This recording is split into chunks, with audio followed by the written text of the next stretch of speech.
स्वागत है आपका मैकेनिकल एजुकेशनल फोरम में। आज आप सभी बहुत अच्छे होंगे। तो आज हम बात करेंगे नॉन फेरस मेटल की, और नॉन फेरस में हम बात करेंगे एल्युमिनियम की। हम जानेंगे एल्युमिनियम के कैरेक्टरिस्टिक है, एप्लीकेशन है और एल्युमिनियम एलॉय के बारे में। अगर आपको ये पता नहीं है कि नॉन फेरस मेटल क्या होता है, तो मेरा एक वीडियो है जिसमें मैंने आपको फेरस और नॉन फेरस के बीच के डिफरेंस की बात की है। आप इसको देख लीजिए, आपको आइडिया लग जाएगा कि नॉन फेरस मेटल क्या होता है। और मेरा फेरस मेटल पर कंप्लीट वीडियो है जिसमें मैंने उसके क्लासिफिकेशन, एप्लीकेशन, प्रॉपर्टी पूरी डिटेल में बात करी है। तो आज का ये वीडियो एल्युमिनियम की बात करेंगे। एल्युमिनियम आपका एक नॉन फेरस मेटल है ना, और ये एक मिनरल है। मिनरल कहने का मतलब है कि ये आपका जमीन से निकाला जाता है, और जमीन से जब निकाला जाता है अर्थ क्रस्ट से, तो ये सिंपल सी बात है, ये प्योर एल्युमिनियम होगा नहीं, इससे बहुत सारी इम्प्योरिटी होगी, है ना। तो इस इम्प्योरिटी को दूर करने के लिए और एल्युमिनियम को उससे निकालने के लिए हम क्या करते हैं, बेलर प्रोसेस करते हैं, है ना। बेलर प्रोसेस किया जाता है और उससे जो एल्युमिनियम है उसको रिफाइन कर लिया जाता है। और एल्युमिनियम जो अर्थ क्रस्ट में होता है तो उसके ओर के रूप में होगा वो, और उसका जो ओर होता है वो होता है बॉक्साइट, है ना। यहीं कहीं था बॉक्साइट, एक सेकेंड, ये है एल्युमिनियम फ्रॉम बॉक्साइट। और बॉक्साइट आपका एल्युमिनियम का ओर है, इसी से आपका एल्युमिनियम निकाला जाता है। कौन सा प्रोसेस किया जाता है, बेलर प्रोसेस से बॉक्साइट ओर से एल्युमिनियम को रिफाइन किया जाता है। अगर आपका प्योर एल्युमिनियम है, उसका जो कलर होता है वो सिल्वरी व्हाइट होता है ना। व्हाइट पर आपका हल्का हल्का सिल्वर का कलर मिलेगा। और प्योर एल्युमिनियम आपका सॉफ्ट होता है और इसकी स्ट्रेंथ कम होती है, ठीक है ना। जिस वजह से आपका जो प्योर सोना होता है वो शुद्ध होता है, सोना प्योर 24 कैरेट वाला, वो आपका सॉफ्ट होता है ना। लेकिन उससे कोई जो है आभूषण तैयार नहीं कर सकते हैं, है ना। इसलिए हम उसमें चांदी या फिर कॉपर मिलाते हैं सोना में। ठीक उसी तरह आपका जो एल्युमिनियम होता है, प्योर एल्युमिनियम, 100% प्योर एल्युमिनियम, वो आपका सॉफ्ट मिलेगा और उसकी स्ट्रेंथ उसकी अच्छी नहीं होगी।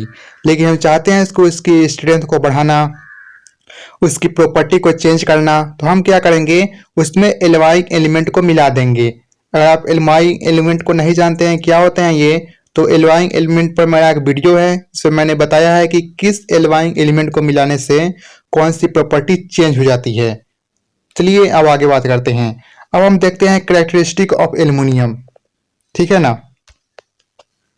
तो सबसे पहला बात मैंने आपको बताया था कि नॉन फेरस जो होते हैं आपके लाइट इन वेट होते हैं। तो अगर आपका एल्युमिनियम नॉन फेरस है तो इसका भी वेट कम होगा। हाँ बिल्कुल, ये आपका लाइट इन वेट होता है, नॉन टॉक्सिक होता है, नॉन मैग्नेटिक होता है, नॉन स्पार्किंग होता है, और इसको जो इजिली फॉर्म कर लिया जाता है मशीन के लिए, और कास्टिंग भी इससे की जाती है। लाइट इन वेट है यानी वेट में हल्का हो मिलेगा आपको। नॉन टॉक्सिक का रहने का मतलब है, अगर आप इसे चख लेते हैं एल्युमिनियम को तो ये खतरनाक नहीं होता है ना। इससे मौत नहीं हो सकती है, या पॉइजन लेस होता है, जहर इसमें नहीं होता। नॉन मैग्नेटिक मतलब यह मैग्नेट को अपनी तरफ आकर्षित नहीं करता है। क्यों नहीं करता है, क्योंकि इसमें आयरन तो है नहीं, आयरन होगा तभी तो मैग्नेट को खींचेगा ये। और नॉन स्पार्किंग कहने का मतलब है, देखिए नॉन स्पार्किंग कहने का मतलब है कि ऐसा मेटल जिसका टूल बनाया जाता हो, है ना। नॉन स्पार्किंग मेटल आपका वो मेटल है जिसका टूल बनाया जाता है, और जब टूल बनाया जाता है ना उसमें स्पार्क नहीं होता है।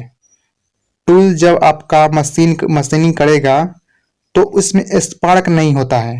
लेकिन 100% स्पार्क ना हो ये भी पॉसिबल नहीं है। हल्का हल्का स्पार्क होगा, लेकिन उतना स्पार्क नहीं होगा कि जिससे आग लग जाए। और कम स्पार्क होने की वजह से इसको कोल्ड स्पार्क बोलते हैं, है ना। इस बात को आपको ध्यान रखना चाहिए। तो नॉन स्पार्किंग क्या है, नॉन स्पार्किंग मेटल एक ऐसा मेटल है जब उसको टूल हम बनाएंगे, टूल उसका बनाएंगे तो उसमें स्पार्किंग बहुत कम होगी। 100% ऐसा नहीं है कि 100% स्पार्किंग ना हो, स्पार्किंग तो होगी ही, बहुत कम होगी, इतनी कम होगी कि उससे आग लगने का खतरा नहीं है, या फिर किसी भी चीज का खतरा नहीं है। और इस वजह से इसको कोल्ड स्पार्क भी बोलते हैं, ठीक है। ये कोरोजन को रेजिस्ट करता है, और it is very good conductor of heat and electricity. ये हीट और इलेक्ट्रिसिटी का भी गुड कंडक्टर है, लेकिन कॉपर की तुलना में ये थोड़ा कम इसकी प्रॉपर्टी है जो है अच्छी नहीं है हीट कंडक्टर के मामले में। और जिसकी डक्टिलिटी है वो हाई होती है, और लाइट इन वेट की वजह से जो इसका जो एयरक्राफ्ट में इसका यूज किया जाता है बनाने में। Needs frequent annealing if cold worked since it became hard after cold working. देखिए एनिलिंग एक हीट ट्रीटमेंट प्रोसेस है ना। तो अभी आपको ये समझ नहीं आएगा, जब आप हीट ट्रीटमेंट प्रोसेस को समझेंगे तो पता चलेगा कि एनिलिंग क्या होता है। लेकिन इतना ध्यान रखिए कि फ्रीक्वेंटली एनिलिंग की जरूरत होती है, ठीक है ना। और इसका जो मेल्टिंग पॉइंट होता है 658 डिग्री सेल्सियस होता है, इसका भी आप ध्यान रखेंगे। 6 नंबर वाला इसका एप्लीकेशन है, गलती से करेक्टरिस्टिक में टाइप हो गया है। 6 नंबर का एप्लीकेशन है आपका कि इसका होल्ड में जो बर्तन हम यूज करते हैं प्रेशर कुकर वगैरह, तो उसमें बर्तन बनाने में भी इसका यूज किया जाता है एनिलिंग जो है आपका एल्युमिनियम का, है ना। एप्लीकेशन की बात करें तो डोर और विंडो फ्रेम को बनाने में होता है ना। और हाई टेंशन पावर लाइंस, जो आपके इलेक्ट्रिसिटी गुजरती है ना, बिजली, उसके जो वायर बने होते हैं एल्युमिनियम के ही बने होते हैं, है ना। और component television, radio, refrigeration, air conditioning के जो कंपोनेंट होते हैं उसको बनाने में भी इसका यूज किया जाता है। Engine part, drink can, ladder को बनाने में भी इसका यूज किया जाता है, क्योंकि ये देखिए ये आपका इलेक्ट्रिसिटी भी प्रोवाइड करेगा, हीट इससे अच्छे से पार हो सकती है। और ये लाइट इन वेट होता है, हल्का भी होता है, ये कोरोजन को रेजिस्ट करता है। यही कारण है कि इसका रेफ्रिजरेटर में, एयर कंडीशनिंग में यूज होता है, टेलीविजन, रेडियो के कंपोनेंट बनाने में यूज होगा, इंजन पार्ट को बनाने में यूज होगा, है ना। अब हम बात कर लेते हैं एल्युमिनियम एलॉय की। एल्युमिनियम एलॉय आपके क्या होते हैं, जैसे ही मैंने आपको बताया कि प्योर जो एल्युमिनियम होता है आपका, उसकी स्ट्रेंथ उतनी अच्छी नहीं मिलेगी।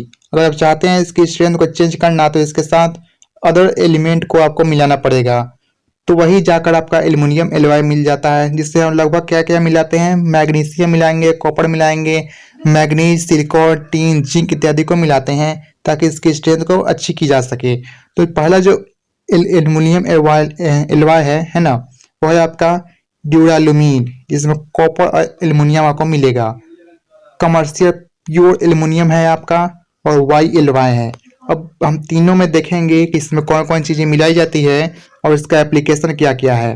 तो जो आपका ड्यूरालुमीन है, इसमें कॉपर और एल्युमिनियम होता है, इसमें देखिए कॉपर आपका मिलेगा एलिमेंट के रूप में, और इसमें जो है 3.5 से 4.5% आपका कॉपर है, 0.8% आपका मैग्नीशियम है, और मैग्नीज और अदर जो है आपके 0.5% है, सिलिकॉन, आयरन, इच, है ना। इसको आप पढ़ लीजिएगा।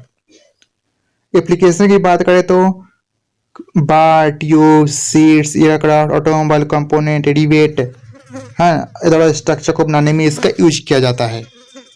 अब कमर्शियल प्योर एल्युमिनियम की बात की जाए, इसमें 99% जो होगा आपका एल्युमिनियम होगा, और 1% में आपका कॉपर, सिलिकॉन, आयरन, मैग्नीशियम और जिंक मिलेगा,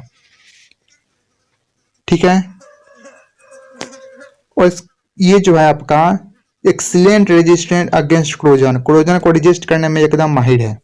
एप्लीकेशन की बात करें तो इसमें कुकिंग के जो बर्तन होते हैं, डेकोरेटिव, असेंबली, वायर, डिबेट इत्यादि को बनाने में भी इसका यूज किया जाता है।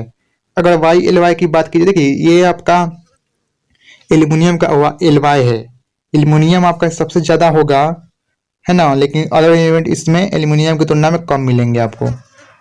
और किस तरह से प्रॉपर्टी को चेंज करनी है, प्रॉपर्टी में हमें क्या चाहिए, उसके अनुसार हम मिलाते हैं कि इसमें कौन सा एलवाइंग एलिमेंट होना चाहिए और इसकी मात्रा कितनी होनी चाहिए। इस बात का आपको ध्यान रखना है। वाई एलवाई जो होते हैं इसमें आपका 3.5 से 4.5% आपको कॉपर मिलेगा, 1.8 से 2.3 पर आपको निकेल मिलेगा, 1.2 से 1.8 आपको मैग्नीशियम मिलेगा।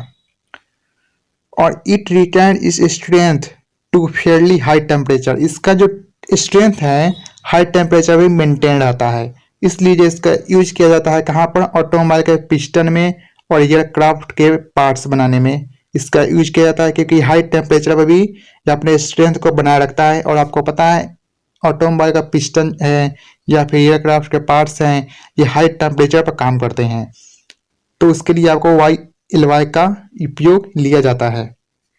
तो ये बात थी आपकी किसकी, एल्युमिनियम के बारे में। जिससे हमने बात करी कि एल्युमिनियम का आपका क्या होता है, इसकी प्रॉपर्टी क्या होती है, इसका एप्लीकेशन क्या होता है, और जो भी इसके जो आप एलवाइंग एलिमेंट्स थे, एलवाए थे इसके, उसको हमने देखा, एप्लीकेशन को देखा, प्रॉपर्टी को देखा, कौन कौन सी चीजें मिलाई जाती है, यानी कंपोजिशन को हमने देखा। आई होप आपको समझ आ गया होगा। आज समझ नहीं आया तो फिर से वीडियो को देख लीजिए, फिर भी समझ ना आया तो कमेंट करके बताइए। वैसे समझने वाले कुछ चीजें थी नहीं इसमें, केवल इसमें भाषा लिखी हुई है ना। इसमें समझने वाली क्या चीज है ना। आपको पता है कि नॉन फेरस क्या होता है, फेरस क्या होता है। अगर एल्युमिनियम नॉन फेरस है तो वही चीजें होंगी जो नॉन फेरस में होती है, लगभग सभी में कॉमन होगा बातें उसकी, ठीक है ना। तो इसका पीडीएफ आपको डिस्क्रिप्शन बॉक्स में या टेलीग्राम चैनल पर मिल जाएगा। अब कोई डाउट रह गया हो, कुछ पूछना चाहते हैं तो कमेंट करके पूछ लीजिएगा, ठीक है, कमेंट करके पूछ सकते हैं। मिलते हैं नेक्स्ट वीडियो में। Thank you.